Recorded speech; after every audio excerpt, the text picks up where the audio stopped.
Morning mga ka-idol, oh. Tignan mo si Busing. Pag nakalagpas na, napansin ko lang si Busing, pag nakalagpas na yung sasakyan, so tuwid na yung lakad niya. Pero pag once na nagkaroon ng traffic, hindi ko masasabi kung may sakit o wala. Kasi ang lakad niya ngayon ay medyo tuwid. Ayan, medyo tuwid ng lakad niya mga ka-idol. Pero once na may traffic, parang hirap na hirap maglakad. So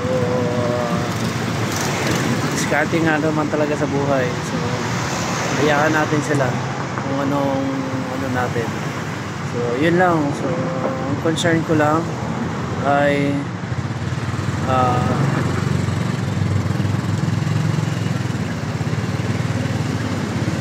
tignan mo, ang lakad niya ay tuwid na tuwid. Tama mga ka-idol.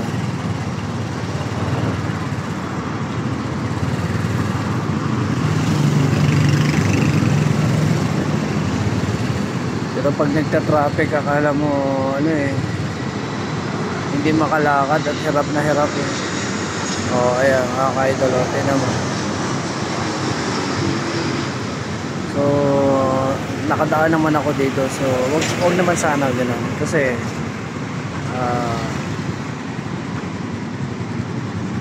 kayo lang maghusga mga ka-idol. So ang akin lang naman ay oo, naawa na tayo, kaso nandyan na, kaso lang so magbigay man tayo o wala, bahala na si Lord. Okay, ayan o.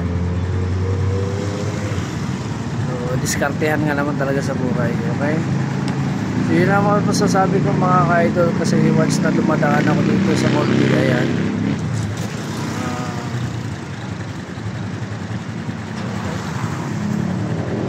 huwag natin ikahiya kung anong meron, kung anong may kapansanan man tayo sa buhay o ano pa man, laban lang. So at wala tayong magagawa at dahil discarding niya sa buhay, so magbigay man tayo o wala, so God bless pa rin. Ngayon ang concern lang ko lang talaga mga ka-idol, so pag once na nanghingi sila, so kala mo hirap na hirap, ayan